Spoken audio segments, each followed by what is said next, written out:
Hello everyone, Rafale academy में आप सभी का स्वागत है। आई होप कि आप सब बहुत अच्छे हैं और अपनी स्टडी अच्छे से कर रहे हैं।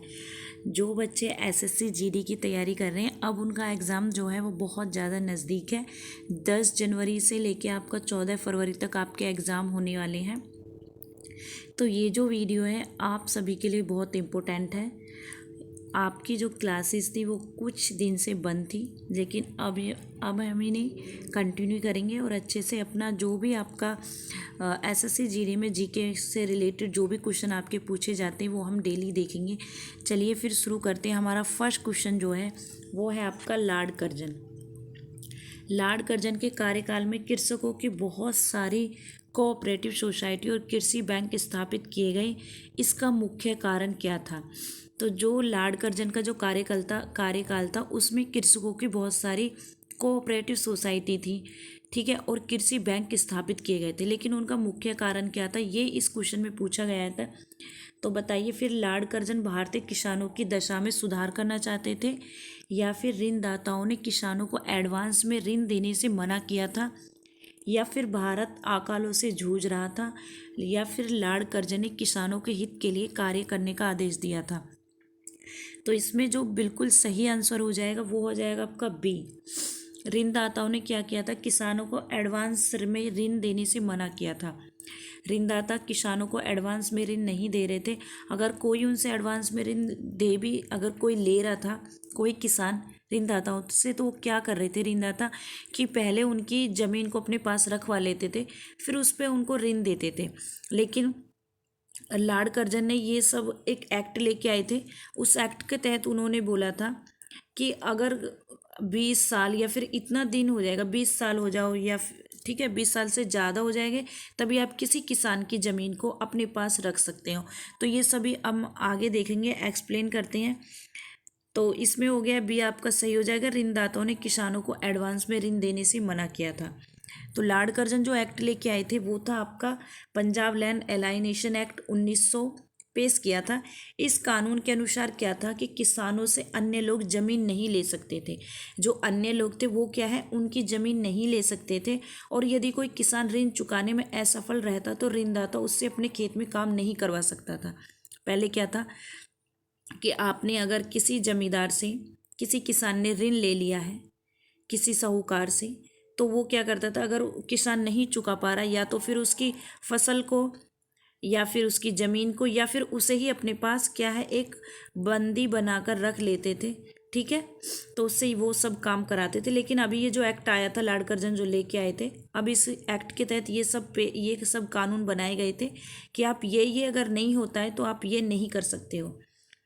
और उन्होंने ये भी बोला कि किसान की ज़मीन को 20 साल से अधिक समय तक बंधक बनाकर रख सकते थे। ना ही आप किसी अगर अगर आपके पास ऋणदाता जो है, अगर आपकी किसी भी ऋणदाता कोई भी किसी भी किसान की ज़मीन को 20 साल से अधिक समय तक बंधक बनाकर नहीं रख सकते, और ना ही वे किसी किसान की, ठीक है, यहाँ पे देखिए ये लिख रहा है कि और ना ही वे किसी किसान की ज़मीन को 20 साल से अधिक समय तक बंधक बनाकर रख सकते थे। तो ये इस एक्ट में बोला गया था। नेक्स्ट क्वेश्चन है आपका, नेक्स्ट है कि बिंदुओं वाला प्रस्ताव किस सम्मेलन में पारित किया गया था जिसके द्वारा आज़ाद हिंद फौज को इंडियन इंडिपेंडेंस लीग का अधीनस्थ बनाया गया था? तो वो कौन सा सम्मेलन था बताइए? बैंकॉक सम्मेलन, टोक्यो सम्मेलन, सिंगापुर सम्मेलन या पेनांग सम्मेलन? तो कौन सा सम्मेलन था? वो था आपका बैंकॉक सम्मेलन। बैंकॉक सम्मेलन 15 जून 1942 को आयोजित किया गया था। ये जो सम्मेलन है आपको याद होने चाहिए क्योंकि इनसे क्वेश्चन पूछ लिए जाते हैं। तो ये कब हुआ था? ये हुआ था 15 जून 1942 को। इस सम्मेलन में भारत की आज़ादी के लिए जापान के सहयोग तथा इंडियन इंडिपेंडेंस लीग की भूमिका पर विचार विमर्श किया गया था। नेक्स्ट क्वेश्चन देखते हैं। नेक्स्ट है कि नीचे दिए गए विकल्पों का अवलोकन कीजिए। तो इनका हमें क्या करना है? अवलोकन करना है। नील, अफीम, कपास, ये 3 आपको दिए गए। अब इनमें से किस फसलों को उगाने के लिए अंग्रेजों द्वारा भारतीय किसानों पर दबाव डाला जाता था?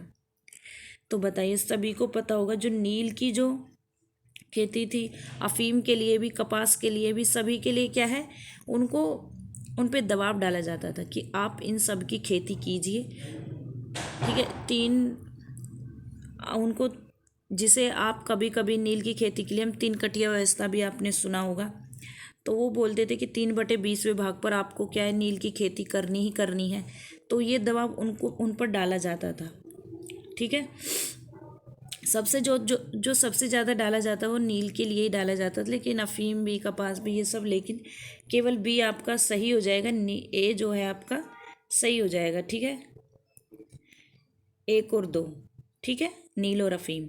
नेक्स्ट देखते हैं, अब इसका एक्सप्लेनेशन देख लेते हैं कि अंग्रेज़ों द्वारा भारतीय किसानों पर अफीम और नील की खेती करने के लिए दबाव डाला जाता था। यह दो फसलें आर्थिक रूप से काफ़ी लाभदायक थीं, क्योंकि अंग्रेज़ों को इनमें बहुत फ़ायदा होता था।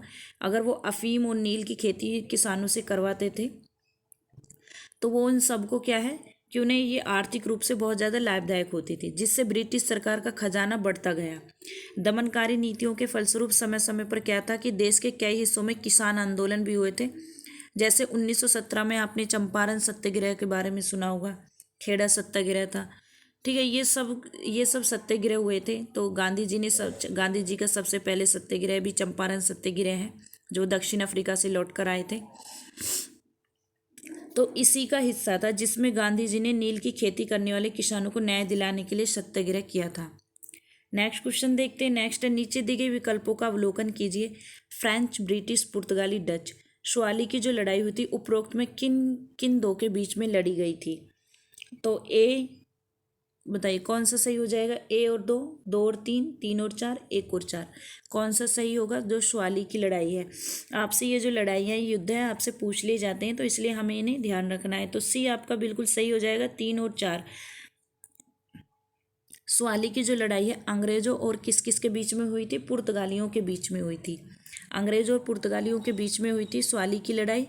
और कब हुई थी? 29 से 30 नवंबर 1612 को सूरत के निकट लड़ी गई थी। किसके निकट लड़ी गई थी? 1612 में सूरत के निकट। इस लड़ाई में क्या हुआ था कि इस लड़ाई में भारत में पुर्तगालियों का व्यापारिक एकाधिकार समाप्त होने लगा और दूसरी ओर ब्रिटिश ईस्ट इंडिया कंपनी का विस्तार क्या है, शुरू हो गया था। नेक्स्ट क्वेश्चन देखते हैं। नेक्स्ट है, स्वतंत्रता आंदोलन में लतिका घोष ने किस संगठन की स्थापना व नेतृत्व किया था? लतिका घोष ने बताइए किस संगठन की स्थापना व नेतृत्व किया था? महिला राष्ट्रीय संघ का, या राष्ट्रीय स्त्री सभा का, नारी सत्याग्रह समिति, या विमेंस एसोसिएशन ऑफ बंगा का? बताइए किसका किया था? तो वो किया था महिला राष्ट्रीय संघ का। लतिका घोष ने महिला राष्ट्रीय संघ की स्थापना वर्ष कब की थी? 1928 में की थी। लतिका घोष ने महिला राष्ट्रीय संघ की स्थापना 1928 में की थी। हमें याद, ये भी टाइम पीरियड भी याद रखना है, क्योंकि कभी कभी टाइम पीरियड भी पूछ ले जाता है। और कहाँ की थी? बंगाल में की थी। और जगह का नाम भी आपसे पूछ ले जाता है, तो याद रखना बंगाल में की थी। और यह भारत का ऐसा पहला संगठन था जिसका उद्देश्य महिलाओं को राजनीतिक गतिविधियों से जोड़ना था। इस संगठन की स्थापना उन्होंने सुभाष चंद्र बोस से प्रेरित होकर की थी। लतिका घोष प्रसिद्ध क्रांतिकारी और अरबिंदो घोष की भतीजी थी। अरबिंदो घोष जो थे उनकी क्या थी? लतिका घोष भतीजी थी। तो याद रखना। नेक्स्ट क्वेश्चन देखते हैं। भारत व दक्षिण एशिया का पहला महिला विश्वविद्यालय कौन सा है? भारत व दक्षिण एशिया का याद रखना है। भारत और दक्षिण एशिया का पहला विश्वविद्यालय कौन सा है? मदर टेरेसा महिला विश्वविद्यालय, SNDT विश्वविद्यालय, श्री पद्मावती महिला विश्वविद्यालय, विमेंस क्रिश्चियन कॉलेज। तो कौन सा है? तो वो है SNDT। SNDT विश्वविद्यालय जो है आपका दक्षिण SNDT विश्वविद्यालय की स्थापना 1916 में की गई थी। कब की गई थी? 1916 में की गई थी। और ये भारत और दक्षिण एशिया का पहला महिला विश्वविद्यालय था। नेक्स्ट क्वेश्चन देखते हैं। नेक्स्ट है, 1988 में राजीव गांधी द्वारा प्रस्तावित एक्शन प्लान पूछ लिया जाता है। एक्शन प्लान के बारे में तो याद रखना किससे संबंधित था? पर्यावरण सुरक्षा, नाभिकीय निशस्त्रीकरण, सूचना प्रौद्योगिकी, बहुपक्षीय व्यापार। तो इसमें बी आपका बिल्कुल सही हो जाएगा। नाभिकीय निशस्त्रीकरण के बारे में 1988 में राजीव गांधी द्वारा जो प्रस्ताव था एक्शन प्लान, ये नाभिकीय निशस्त्रीकरण से संबंधित था। इसका पूरा देख लेते हैं। एक्सप्लेनेशन देख लेते हैं। नाभिकीय निशस्त्रीकरण, राजीव गांधी जो एक्शन प्लान है 1988 में, ठीक है, 1988 में तत्कालीन प्रधानमंत्री राजीव गांधी द्वारा प्रस्तावित किया गया था। इस एक्शन का प्लान उद्देश्य विश्व को क्या है? नाभिकीय शस्त्रों से मुक्त करना था। उनका उद्देश्य था कि नाभिकीय जो शस्त्र हैं उनसे मुक्त करना है। नेक्स्ट क्वेश्चन देखते हैं। ईस्ट इंडिया कंपनी ने ईस्ट इंडिया कंपनी ने अपने पहले सिक्के किस मुगल शासक के नाम पर जारी किए थे? ईस्ट इंडिया कंपनी, ये क्वेश्चन ऐसे हैं, ये इम्पोर्टेंट क्वेश्चन होते हैं, ये आपसे ज़रूर पूछ ले जाते हैं, क्योंकि एसएससी जीडी में जो जीके आती है वो ऐसे ही क्वेश्चन आपसे पूछे जाते हैं। ईस्ट इंडिया कंपनी ने अपने पहले सिक्के किस मुगल शासक के नाम पर जारी किए थे? जहांगीर, फर्रुखशियर, मोहम्मद शाह, जहांदार शाह। तो किसके नाम से किए थे? तो फर्रुखशियर के नाम से किए थे। तो देखते हैं थोड़ा सा है फर्रुखशियर के बारे में। फर्रुखशियर जो थे वो 1713 से लेकर 1719 तक मुगल साम्राज्य का शासक रहा है। उसके शासनकाल में सईद बंधु शिकर पर थे। फर्रुखशियर ने 1717 में ईस्वी में ब्रिटिश इंडिया कंपनी को मुगल साम्राज्य में रहने में व्यापार करने की छूट केवल 3000 रुपये प्रति वर्ष पर दी थी। तो इसलिए अंग्रेजों ने सोचा होगा कि वो अपनी उनकी नीति ही ये थी कि फंसाना और उन पे राज करना। नेक्स्ट क्वेश्चन देखते हैं। 1946 के कैबिनेट मिशन ने मुस्लिम लीग की अलग देश पाकिस्तान की मांग को अस्वीकार क्यों किया था? जो 1946 में जो कैबिनेट मिशन था, जब मुस्लिम लीग अलग देश पाकिस्तान की मांग कर रही थी तो उन्होंने क्या किया था, कैबिनेट मिशन ने तो उसको अस्वीकार कर दिया था 1946 में। तो उसका क्या रीज़न था, मैं आगे अभी देखते हैं। पहले हम देख लेते हैं ऑप्शन दिए हुए। ऑप्शन में क्या था कि कैबिनेट मिशन का मत था कि कांग्रेस भारतीयों का प्रतिनिधित्व करती है, इसलिए मुस्लिम लीग की मांग को स्वीकार करना मुनासिब नहीं होगा। या फिर मुस्लिम लीग ने कमज़ोर केंद्र और मुस्लिम प्रांतों के एकत्रीकरण की मांग की थी, जिसे कैबिनेट मिशन ने स्वीकार कर लिया था। सी है आपका कि कैबिनेट मिशन का विचार था कि अलग देश में गैर मुस्लिमों की काफ़ी सारी जनसंख्या रह जाएगी और भारत में भी काफ़ी संख्या में मुस्लिम यहीं रह जाएंगे। या फिर कैबिनेट मिशन को भारत की अखंडता बनाए रखने के लिए लंदन से आदेश प्राप्त हुए थे। तो इनमें से कौन सा सही है? ए, बी, सी, डी। तो आप कहोगे जो कैबिनेट मिशन का विचार था कि अलग देश में गैर मुस्लिमों के लिए काफ़ी सारी जनसंख्या रह जाएगी और भारत में भी काफ़ी संख्या में मुस्लिम यहीं रह जाएंगे, तो उनका ये मत था। तो इसलिए उन्होंने क्या था, इसके लिए उसे अस्वीकार नहीं किया था, अलग जो मानते। अब इसका पूरा एक्सप्लेनेशन देखते हैं। कैबिनेट मिशन का मत था यदि भारत को दो देशों में बांटा जाए तो पाकिस्तान में बहुत सारी गैर मुस्लिम जनसंख्या रह जाएगी।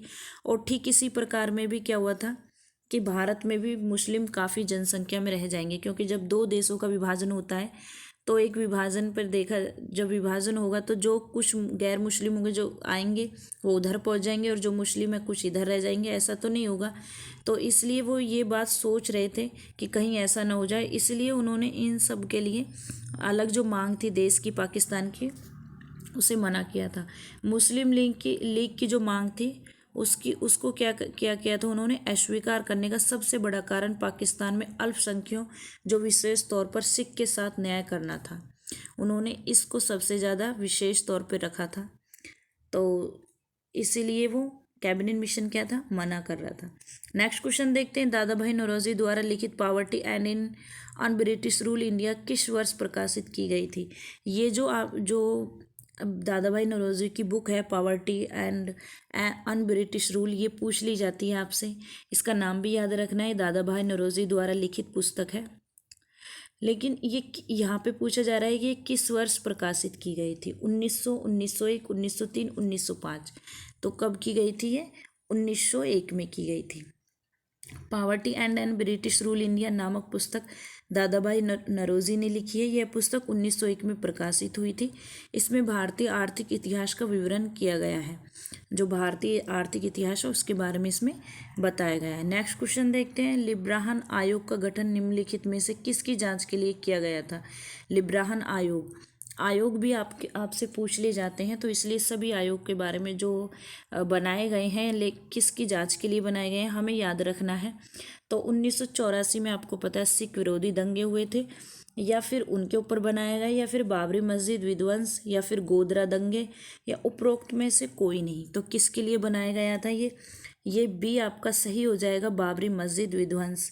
लिब्राहन आयोग जो है इसलिए बनाया गया था, बाबरी मस्जिद विध्वंस के बारे में बनाया गया था। 1992 में विवादित बाबरी मस्जिद के ढांचे गिराए जाने की जांच के लिए भारत सरकार द्वारा एम एस लिब्राहन की अध्यक्षता में लिब्राहन आयोग का गठन किया गया था। कब किया गया था? 1992 में जो विवादित बाबरी मस्जिद का ढांचा है उसके जब उसे ढा दिया गया था, ठीक है, तो उसके बारे में ही, उसकी जांच के लिए ही लिब्राहिम अध्यक्षता में लिब्राहिम आयोग का गठन किया गया था। इस आयोग का गठन कब किया गया था? तो 16 दिसंबर 1992 में किया गया था।